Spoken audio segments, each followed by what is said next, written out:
Hi teachers, this is take 3 of a video that's going to show you how to move materials from a resources folder or from group resources into a course and then set up the materials so that they're ready for student use. So I'm going to show you the Schoology training that's going to be used in advisory on Monday morning, but there's other materials that you'll be moving into the same advisory course using the same process.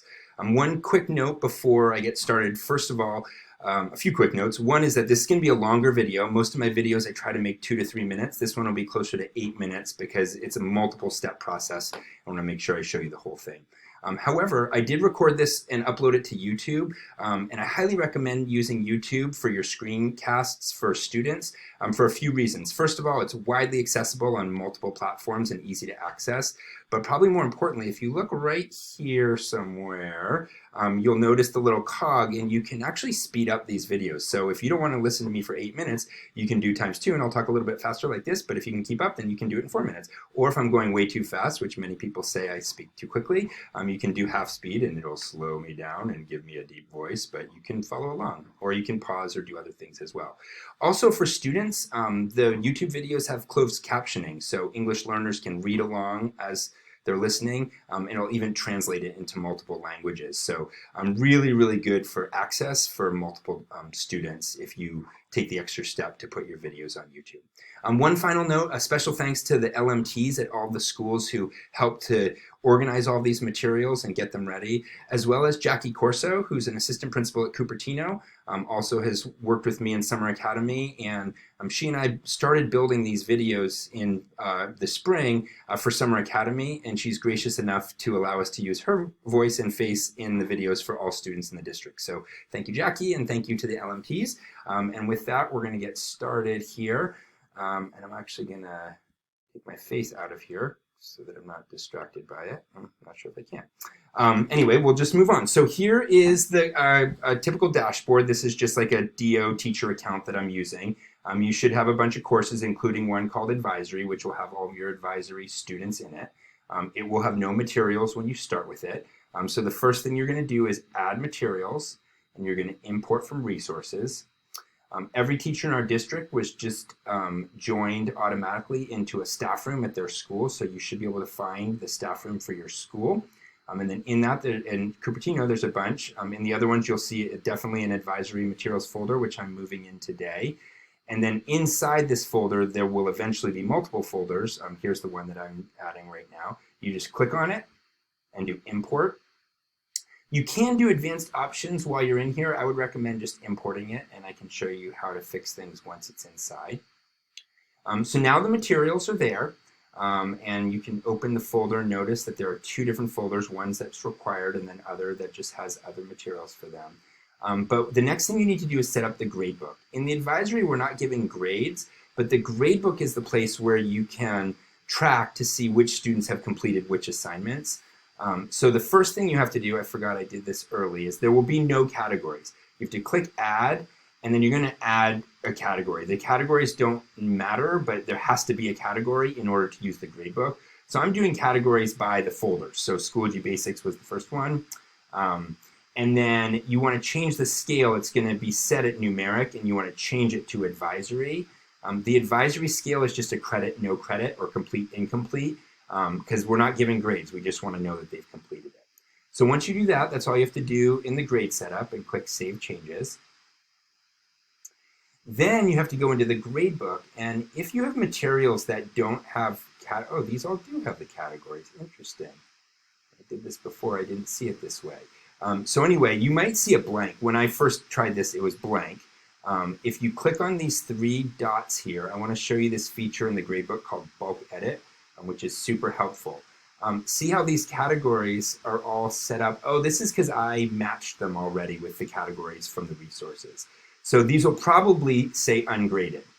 And in fact, the only one that we need in the gradebook, so if you want to keep it nice and simple, how to record a video and how to submit an assignment. These are the 2 assignments that we're going to require students to do. And we put them at the beginning and the end of the folder with student completion rules, and I'll show you that in a minute. But as long as these 2 are in the gradebook, you can be assured that students have at least viewed everything else. And then you have to change the grading scale to advisory. So I changed it in the grade setup, but every single assignment needs to have a grading scale as well. And so these two assignments, how to record a video and how to submit an assignment, those are the ones I'm going to want to grade, and I want to use the advisory scale, and I want them to be in the gradebook. So now I'm going to save changes. I haven't figured out how to get out of bulk edit. I thought there was a way to do it here, but I can never figure it out, so I just go out to the main course again, and then back into the gradebook. And now what you'll see is just the two courses. Everything else I changed to ungraded, how to submit an assignment, and how to record a video. Now the other thing that I wanted to do, actually I'm going to do it in the bulk edit because I forgot, is I want to set due dates. So I want to have how to record a video and how to submit an assignment due on the 17th. They're going to have time after advisory, so I'm just going to give them to 3 p.m. And then I'm going to set this one also to 3 p.m. So that will tell them that it's upcoming, and then it'll tell them it's overdue when they don't, if they don't do it.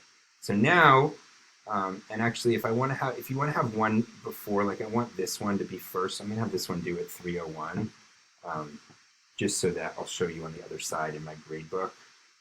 It'll put them in the order that I want. So now I'm going to go back to the gradebook. And how to submit an assignment is first, how to record a video is second, and now it's all set. So now I'm going to show you, I'm going to switch over to my student view. I'm going to go to Firefox because oops, sorry about that. Students, this is your basic entry.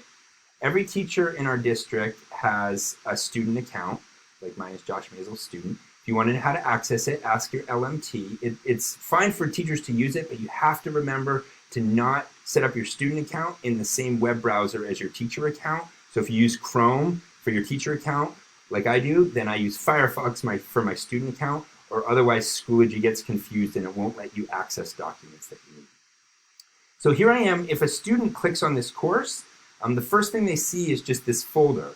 One thing I would recommend is, as a teacher, so that your student just knows what to do, in the materials folder, add a material. I'm going to click this little button here because I want it at the top. I'm going to add a page. And it's just going to be called Welcome to Advising. I don't know if it just paused or not. But anyway, I'm back. Okay, please start with the Schoology course. And then I'm going to click this. It says display on a new page. I want it to display inline so that they can see everything right when they click on it. So now on the teacher side, I have this Welcome to Advisory. If I wrote a paragraph here, the whole paragraph would show up on this page. But I'll just leave it at that for now. So now I'm going to go back to the student account. I'm going to refresh it. And there it is, Welcome to Advisory. Please, so the student sees that, please start with the Schoology course. They click on this. See how it says must complete and required Schoology basics? What this is doing is, these are grayed out. They cannot access the how to submit an assignment until they view Schoology navigation basics. And it's going to go all the way through. This is the last thing in the gradebook. The only way they can get to that is by viewing all of these. And so that's the way it works.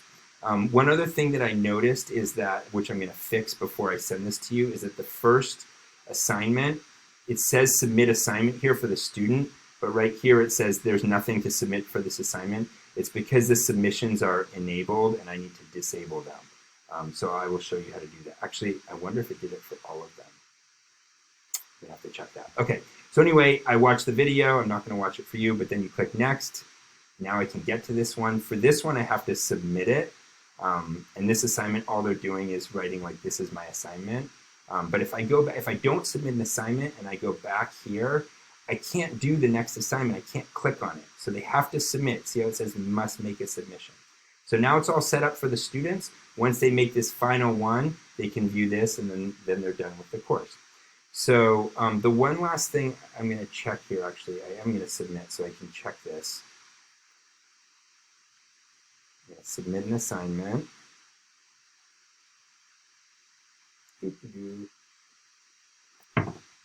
Done. Submit. Now I can move on. And now I can see the next assignment. And this says submit to. So here's a problem that we're going to have to fix when these courses, I'm going to just do it right now. Sorry about that. When these courses come over from the resources, it looks like it enables all of the digital submissions, even though I turn them off. So you now have to go into this, open it up, go to this right here, click edit.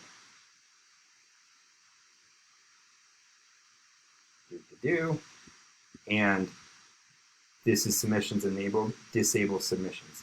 I will work with Manko to see if we can turn this off, but I had them disabled. So this one needs submissions, these other ones don't.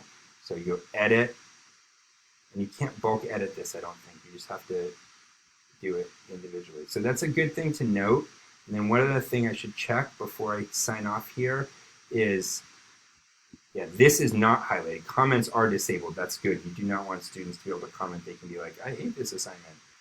So you want to have that. So these are disabled as well. So the only ones that should have submissions enabled are how to submit an assignment and how to record a video. All the other ones you need to edit and then click on that disable submissions. I think that's it. Oh my gosh, 11 minutes. So sorry it was so long. Hope you have a great first week. And that's it.